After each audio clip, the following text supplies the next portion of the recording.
Ok Arnaud, est-ce que tu peux m'expliquer comment toi tu utilises le MacRubber et le MacRubber Tail? Comment tu les différencies un petit peu comment tu te les es appropriés? Ouais. Alors je sais pas s'il y a vraiment un cahier des charges, enfin un cahier explicatif sur les leurres. Moi je les ai regardés nager et je me suis fait ma propre idée. En fait donc un MacTail, que ce soit petite taille ou grande taille, j'utilise de la même manière, c'est-à-dire que je veux faire beaucoup de déplacements d'eau sans faire de bruit. Donc la forme très ronde, très ovoïde du leurre et la queue virgule font que voilà, c'est un champion de déplacement d'eau tout en étant très discret au niveau des fréquences de vibration. Voilà.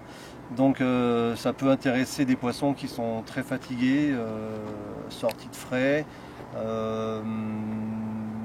poissons qui ont bien navigué, qui ont fait des transhumances, qui ont changé de secteur, par exemple après un changement de saison à l'automne.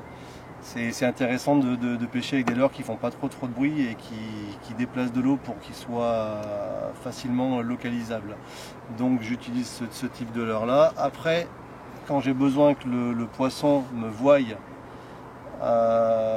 qu'il m'entende, je vais utiliser un MacRubber, donc avec une queue de shad, tout simplement parce que lui il va battre de l'eau, non seulement déplacer de l'eau avec sa forme ovoïde, mais en plus battre de l'eau, donc faire du bruit, envoyer des basses fréquences un peu de partout. Et je sais que le poisson pourra facilement m'identifier, en tout cas me localiser dans 10 mètres autour de lui. Si je nage en pleine eau ou dans la couche d'eau, parce que c'est ce que je fais généralement avec ce type de leurre, hein, je fais du linéaire, donc dans la couche d'eau.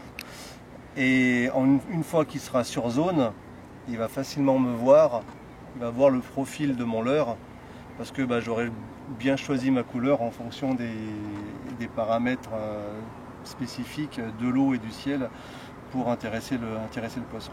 Voilà. Et il y a aussi le fait que je crois que le MacTail il coule plus rapidement que le MacRubber, vu qu'il a moins de résistance à l'eau, non? Avec la caudale, est-ce que tu as remarqué ça ou pour toi c'est kiff-kiff? Non, moi je regarde pas ça parce que pour moi ce sont deux leurres totalement différentes. Donc quand je veux équilibrer celui-là, j'équilibre de la manière dont je veux, et celui-là totalement différent. J'ai jamais fait nager deux leurres, par exemple non plombés ou plombés de la même manière pour voir s'il y en a un qui coulait plus vite que l'autre. Parce que j'utiliserai jamais ces deux leurres de la même manière, donc de toute façon, donc en fin de compte, s'ils ont une interactivité quelconque, ça m'intéresse pas. Enfin. En gros, si tu veux le faire couler plus rapidement, tu vas plus le plomber, mais c'est pas pour toi, c'est vraiment, tu utilises le MacTail dans les conditions que tu viens de nous décrire et le MacRubber dans les autres. Et après, c'est deux leurres indépendants et ils ont leur vie et leurs équilibrages séparés finalement. C'est ça. Si je veux vraiment gratter très près du fond, je vais utiliser plutôt un MacTail, et pour des moments où les poissons sont plutôt posés sur le fond, où ils bougent pas trop, ça va pas trop les déranger, leur faire peur. Ça, j'utiliserai ça uniquement quand les poissons sont en nage, dans la pleine saison, quand ils se déplacent ou quand ils sont actifs, parce que justement la queue va me permettre d'être localisé grâce au bruit qu'elle va procurer dans l'eau facilement par les poissons. Voilà. Après, je sais que si je veux couler plus vite, par exemple sur celui-ci, qui est armé avec un petit laisse d'équilibrage, si je veux couler plus vite dans la couche d'eau, je vais juste enlever le lest. C'est tout bête, j'enlever 10 grammes, normalement je vais couler moins vite, mais en fait j'enlève 10 grammes d'équilibrage. Et là du coup le leurre va couler beaucoup plus dans la couche d'eau et atteindre une profondeur totalement différente. Voilà. C'est très intéressant.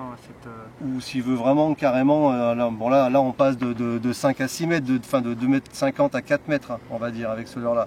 Si je veux vraiment passer de 2,50 m comme il est plombé là maintenant et nager dans 7-8 mètres, là carrément je dévisse et je mets 30 grammes. D'accord. Voilà.